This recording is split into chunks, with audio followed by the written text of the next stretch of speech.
গ্রামে গঞ্জে call centre থাকবে, সেখানে ছেলেমেয়েরা কাজ করবে। আমরা কোনো মেগা প্রজেক্ট করব, সেন্টার করবো ইনশাআল্লাহ। আমাদের ছেলেমেয়েরা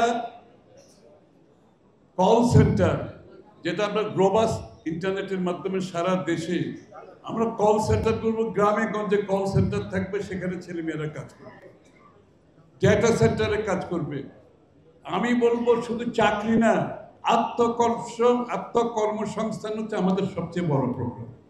আত্মকর্মসংস্থান অর্থাৎ আপনারা মহিলারা বাসায় যদি আচার বানান, ভালো আচার যা যে বানাতে পারবে, সেটা অনলাইনে বিক্রি করার এখন সুযোগ আছে না? কেউ করে কিনা আমি জানি না। এখানে অনলাইনে এই যে করে, একজন হাত তুলছে, অনলাইনে বিক্রি করবেন। এখন আচার না, শুধু আপনি যত কিছু প্রোডাক্ট করবেন ভালো, অনলাইনে বিক্রি করার সুযোগ আছে। এটার জন্য আমরা গ্রামে গঞ্জে ইন্টারনেট ব্যবস্থা পৌঁছে দেব।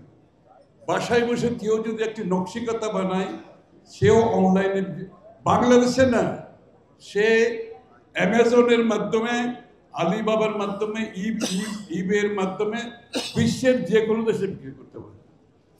সেই ব্যবস্থা বিএনপি করবে আগামী দিনে ইনশাআল্লাহ। আমাদের ব্রডব্যান্ড ইন্টারনেট সার্ভিসের মাধ্যমে আমরা কোনো মেগা প্রজেক্ট করব, কোনো মেগা প্রজেক্টে যাব না। আমরা যে প্রজেক্টগুলো করব সেটা বাংলাদেশের মানুষের কর্মসংস্থান, দেশের বাইরে কর্মসংস্থান।